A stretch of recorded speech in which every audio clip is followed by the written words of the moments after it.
चलो आज मेरा तो अपना सारा काम खत्म हो गया। अब जल्दी जल्दी जाती हूँ, किचन का काम खत्म कराती हूँ। भाभी, अरे पवित्रा तुम कब आई? हाय भाभी, आज मैं इतनी खुश हूँ कि क्या बताऊँ आपको। अरे ऐसा क्या हो गया, मुझे भी बताओ। अपनी खुशी में मुझे शामिल नहीं करोगी? भाभी आपको पता है मुझे प्रमोशन मिला है और मेरी सैलरी अब आपके देवर से भी ज्यादा होगी है। अरे वाह, ये तो बहुत खुशी की बात है, फिर तो पार्टी बनती है। अरे हाँ हाँ भाभी, क्यों नहीं, आप जब चाहोगी तब पार्टी ले लेना। क्या है ना भाभी, मुझे तो अपनी काबिलियत पर पहले से ही कभी भी शक नहीं था। मुझे तो पता था मैं कुछ बड़ा करके ही दिखाऊंगी। और तो और भाभी, मेरे ऑफिस में सब मेरी इतनी तारीफ करते हैं, कहते हैं इतनी इंटेलिजेंट लड़की हमने आज तक अपनी जिंदगी में नहीं देखी।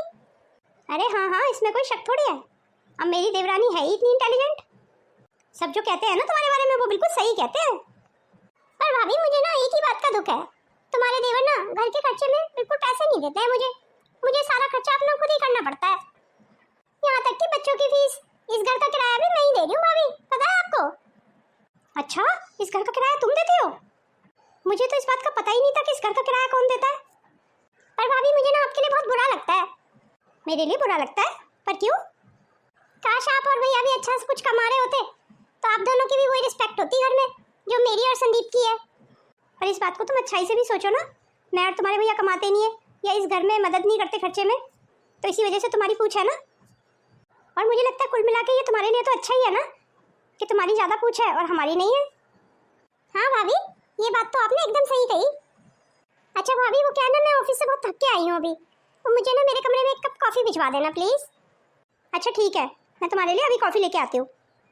भाभी, ये लैपटॉप किसका है? ये लैपटॉप ये सोहम का है। सोहम के स्कूल से प्रोजेक्ट आते रहते हैं ना, तो लैपटॉप का काम पड़ता ही रहता है, इसलिए तुम्हारे भैया से कह के सेकेंड हैंड मंगवाया था। अच्छा, तभी तो मैं सोचूं कि भाभी को तो लैपटॉप चलाना आता नहीं है, तो उनके कमरे में लैपटॉप क्या कर रहा है? भाभी आपको तो ये ऑन करना भी नहीं आता होगा ना? हाँ तुम सही कह रही हो, मुझे तो ये ऑन करना भी नहीं आता है, पर मैं सोच रही हूँ सोहम से सीख लूँ कि मुझे भी सिखा दे थोड़ा थोड़ा। अब आप इस उम्र में लैपटॉप सीखेंगे? कंप्यूटर सीखने के लिए सबसे पहले इंग्लिश का आना जरूरी है, और मुझे तो नहीं लगता कि आपको इंग्लिश का एक वर्ड भी आता होगा। क्यों भाभी, सही कह रही हूँ ना? हाँ हाँ, तुम बिल्कुल सही कह रही हो, और मैं कौन सा आज ही सीख रही हूँ, मैं भी तो मजाक ही कर रही हूँ तुमसे। अच्छा अब जाओ ना भाभी, मेरे लिए एक कप कॉफ़ी ले आओ बना के प्लीज़।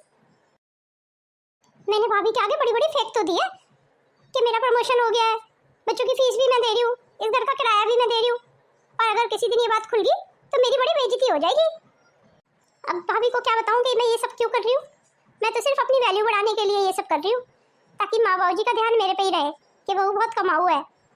अब किसी को क्या बताऊँ, मेरी सैलरी तो संदीप से चौथाई है, और मैं ये भी जानती हूँ किसी को कोई पता थोड़ी चल रहा है कि किसकी कितनी सैलरी है, इसलिए झूठ बोल दो और लड्डू खाओ। और मेरा ऐसा मानना है कि अपनी कदर बढ़ाने के लिए कभी कभी ये छोटे मोटे झूठ बोलने पड़ते हैं, क्योंकि मैं देखती हूँ ना भाभी की तो कोई कदर है नहीं इस घर में, सब जानवरों की तरह ट्रीट करते हैं भाभी को। मुझे नहीं करवाना अपने साथ ऐसे, इसलिए मैं झूठ बोल देती हूँ कि मैं तो बहुत कमाती हूँ। कोई बात नहीं है पवित्रा, तू ऐसे छोटे मोटे झूठ बोलती रहा कर, ताकि इस घर में तेरी कदर बनी रहे और सब तेरे को हाथों पे रखे और तेरे को घर में ज़्यादा काम भी ना करना पड़े। लो मेरी देवरानी जी, आपकी कॉफ़ी ले आई हूँ मैं। थैंक यू सो मच भाभी, जिठानी हो ना तो आप जैसी। वैसे भाभी, आज आप खाने में क्या बना रही हो? अरे तुम बताओ, तुम्हें क्या खाना है, मैं तुम्हारी पसंद का बना दूंगी आज। भाभी आज मेरा तो राजमा चावल खाने का बहुत मन कर रहा है, आप वही बनाना खाने में। जो हुकुम मेरी देवरानी जी। अब मेरी देवरानी जी इतना काम करती हैं, घर का सारा खर्चा उठाती हैं, तो मैं उनका इतना ध्यान तो रख ही सकती हूँ। ठीक है भाभी, अब मैं अपने रूम में जा रही हूँ। चलो मैं किचन का तो सारा काम खत्म कर आई, पवित्रा के पसंद के राजमा चावल भी बनाया आई, अब मैं जल्दी जल्दी अपना काम खत्म कर लेती हूँ लैपटॉप पे। रानी, तुमने खाना खा लिया? अभी तो नहीं खाया, मैं बस आई रही थी खाना खाने के लिए। मेरा थोड़ा सा ना काम बचा था, मैंने सोचा पहले वो खत्म कर लूँ, उसके बाद खाना खा लूँगी। अरे रानी, काम के साथ साथ थोड़ा अपनी सेहत पे भी ध्यान दो, अगर इतना काम करोगी तो बीमार पड़ जाओगी। आप मेरी फिक्र मत करो, मैं बिल्कुल ठीक हूँ। सुनो जी, मुझे आपसे कुछ जरूरी बात करनी है। हाँ हाँ कहो। एक काम करती हूँ, मार्केट जाके थोड़ी सी शॉपिंग कर लाती हूँ। अब घर में सबको दिखाना भी तो है ना कि मैं इतना कमाती हूँ और कितना खर्चा करती हूँ। अब ऐसे भी करवा चौथ आ रहा है, तो माँ जी के लिए साड़ियाँ भी तो लानी है, उनको अच्छी अच्छी साड़ियाँ दे देती हूँ ताकि माँ जी मुझे ज़्यादा प्यार करें, और भाभी तो दे नहीं पाएंगी अच्छे, तो भाभी की तो वैल्यू गिरेगी और मेरी वैल्यू बढ़ जाएगी माँ जी की नज़र में। हाँ, करवा चौथ अच्छा मौका है मेरे पास अपनी वैल्यू बढ़ाने का। ऑफिस से फोन क्यों आया इस समय? हेलो, ये कौन बोल रहे हैं? पवित्रा, मैं ऑफिस से तुम्हारा बॉस बात कर रहा हूँ। जी जी जी सर। ये क्या काम करके गई हो आज तुम ऑफिस में? एक काम तुम ढंग से नहीं करती हो। सिर्फ तुम्हें एक प्रेजेंटेशन बनाने के लिए दी थी, वो भी तुमसे नहीं हुआ। सॉरी सर, आगे से गलती नहीं होगी। अगर इस तरीके से तुम गलतियाँ करती रहोगी तो मैं ज़्यादा बर्दाश्त नहीं करूँगा, मैं निकाल दूंगा तुम्हें ऑफिस से। और मुझे ये समझ नहीं आता है कि तुम नौकरी करती क्यों हो। तुम्हें तो ऑफिस के काम की बिल्कुल नॉलेज नहीं है। सॉरी सर, आगे से मैं कोई गलती नहीं करूँगी। आगे से अगर तुमने कोई गलती की तो मैं सीधा तुम्हें निकाल दूंगा, मैं वार्निंग भी नहीं दूंगा तुम्हें। इतना अच्छे से काम करने की कोशिश करती हूँ मैं, फिर भी सब कुछ गलत हो जाता है ऑफिस में मेरे से। समझ ही नहीं आता है कि प्रेजेंटेशन वगैरह बनती कैसे हैं। और ऑफिस में भी सब मुझसे ऐसे चिड़े से रहते हैं जैसे किसी को मैं पसंद ही नहीं हूँ।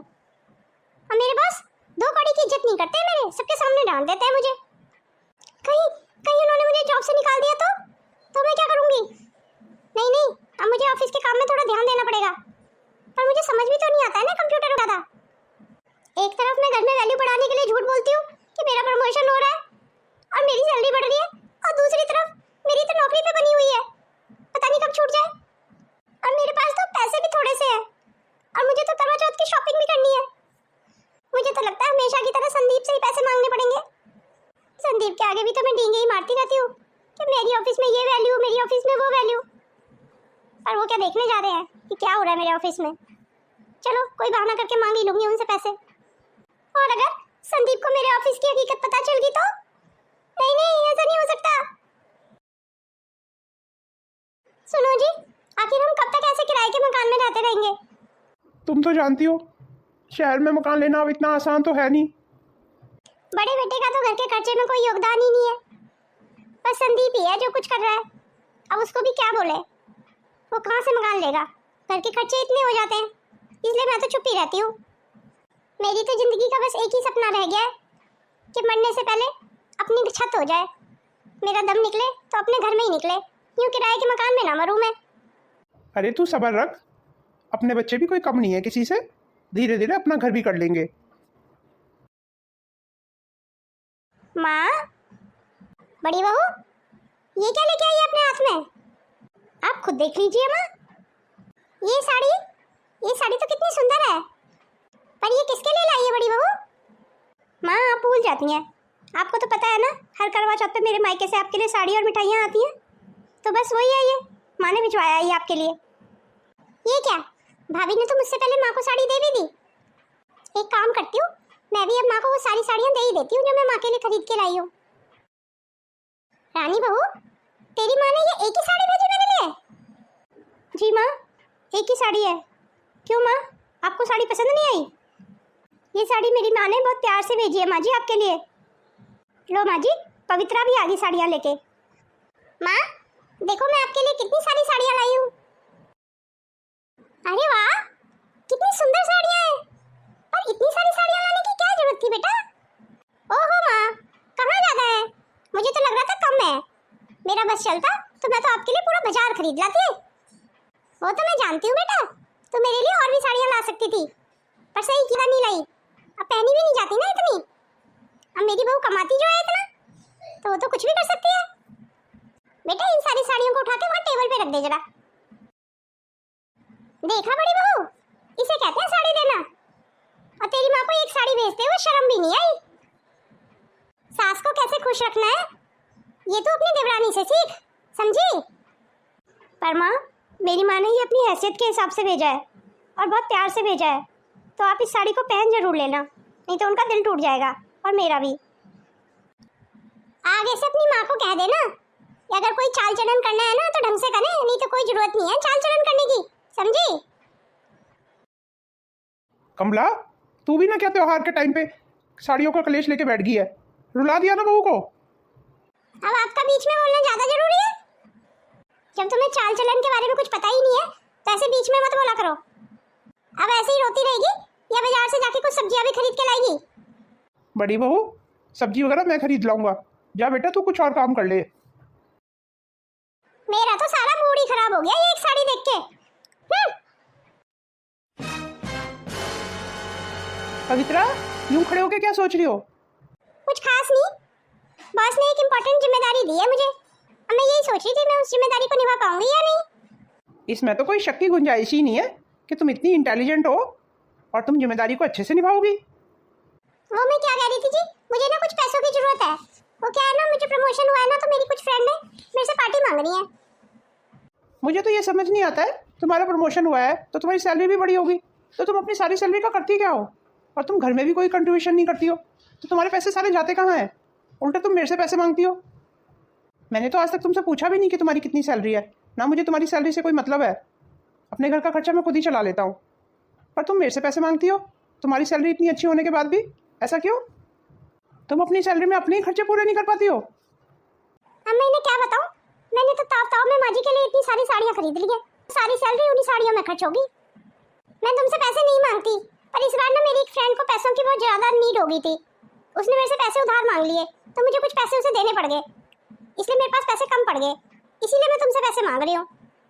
अगर उसने मुझसे पैसे उधार ना मांगे होते ना, तो मैं तुमसे कभी नहीं मांगती। चलो कोई नहीं, ज़्यादा सफाई देने की जरूरत नहीं है। तुम्हें कितने पैसों की जरूरत है मैं दे दूंगा।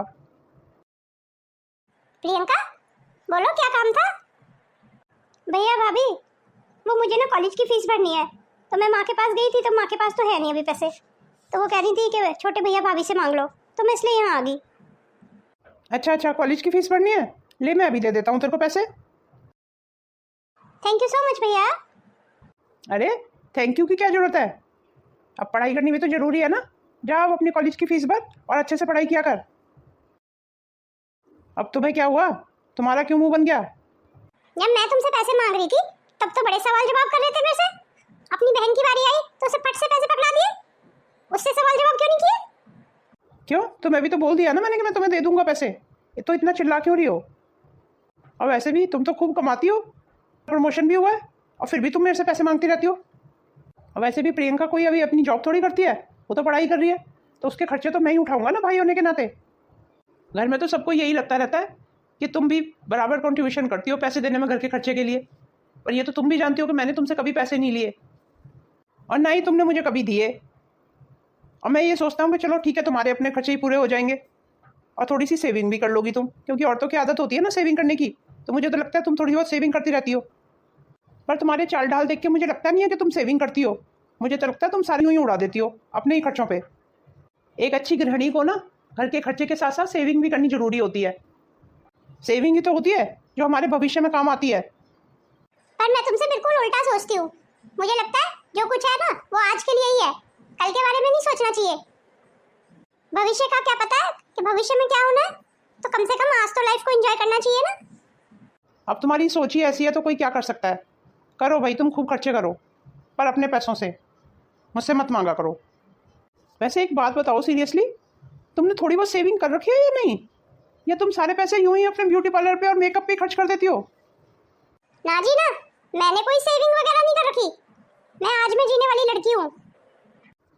मुझे ऐसे लगता है अगर तुमने नहीं की है सेविंग तो तुम्हें करनी चाहिए, बाकी तुम्हें कौन समझा सकता है, तुम्हारी मर्जी। बड़े आए मुझसे सेविंग कराने वाले, भला सेविंग से भी कुछ होता है?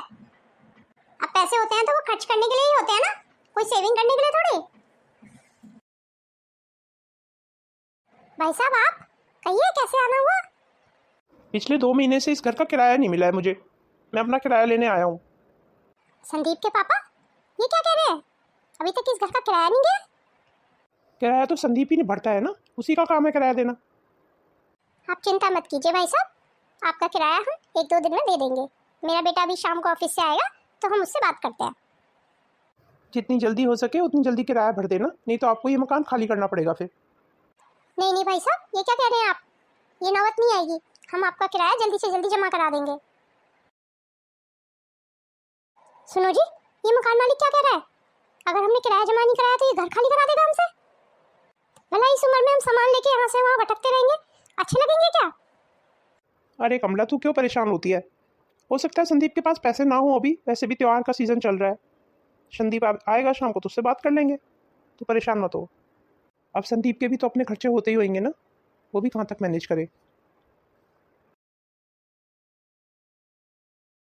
ले आ गया तेरा बेटा संदीप। क्या हुआ माँ, आप इतनी घबराई हुई सी क्यों है? वो बेटा दोपहर मकान मालिक आया था, वो कह रहा था हमने 2 महीने से उसका किराया नहीं दिया है।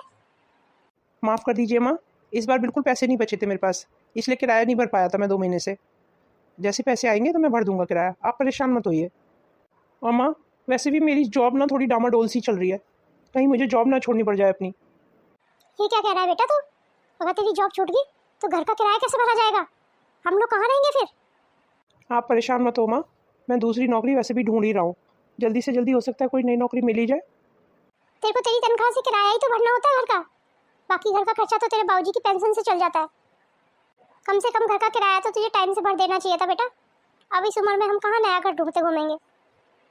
माँ परेशान मत हो, ऐसी नौबत नहीं आने दूंगा मैं, कोई ना कोई जुगाड़ कर लूँगा मैं। पर देवर जी, जहाँ तक मुझे याद है घर का किराया तो पवित्रा देती है ना?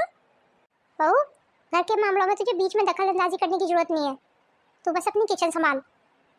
घर के मामले में दखल अंदाजी वही करेंगे जो घर के खर्चे में हिस्सेदारी करते हैं, और तुम तो जानती हो कि तुम दोनों का तो इस घर के खर्चे में कोई सहयोग है ही नहीं।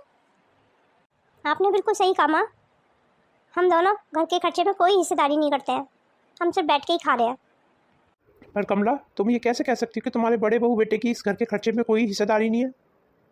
अगर तुम्हें पता है तो तुम ही बता दो मुझे कि इन दोनों का घर के खर्चे में क्या सहयोग है।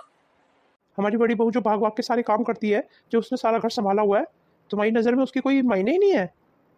यही सारा काम ना तुम 1 महीने किसी बाहर वाली से करा के देखो, जब वो पैसे लेने आएगी और जब तुम्हें उसकी तनख्वाह देनी पड़ेगी ना, तब तुम्हें समझ आएगा कि बड़ी बहू कितना काम करती है। ये तो तुम्हारी हद हो गई कमला, तुम तो किसी का एहसान ही नहीं मानती हो। बड़ी बहू तुम्हें बेड पे बैठ के खाना देती है, चाय नाश्ता देती है, पूरे घर की साफ सफाई करती है, पूरे दिन पागलों की तरह काम करती रहती है, उसकी कोई मायने ही नहीं है तुम्हारी नज़र में। मैं बाबूजी की बात से बिल्कुल सहमत हूँ माँ। अगर भाभी टाइम पे सारे काम ना करके देना माँ, तो हम में से कोई भी ऑफिस ना जा पाए।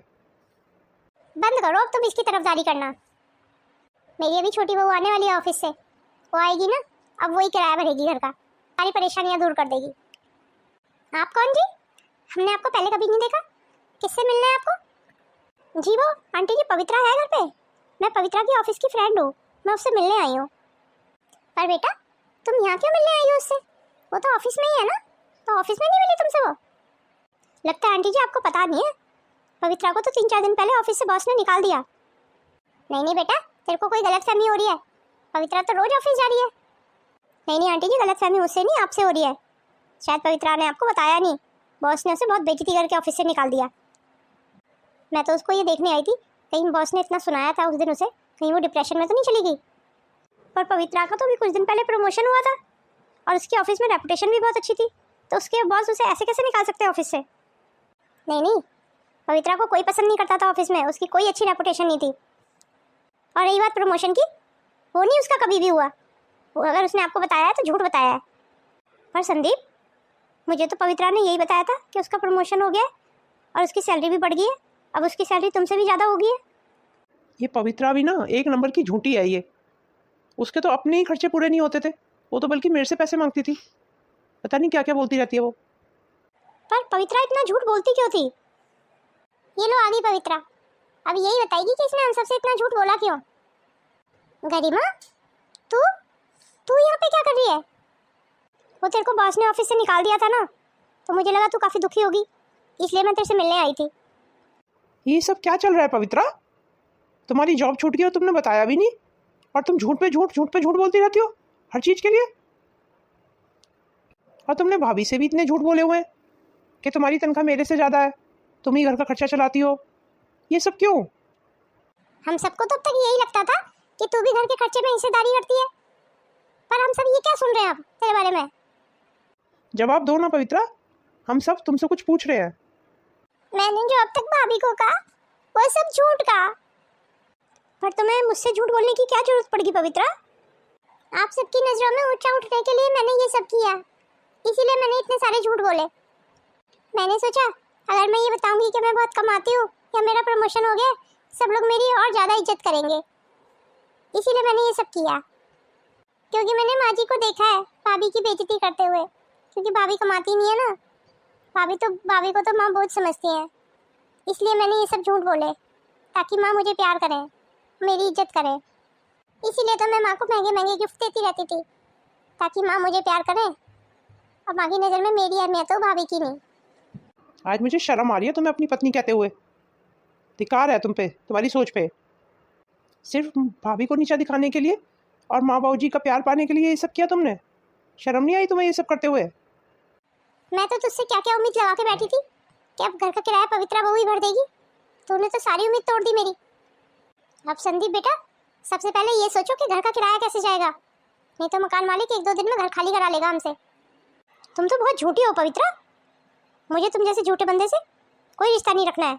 आज के बाद तुम मेरी दोस्त नहीं हो। अब मैं चलती हूँ, गुड बाय।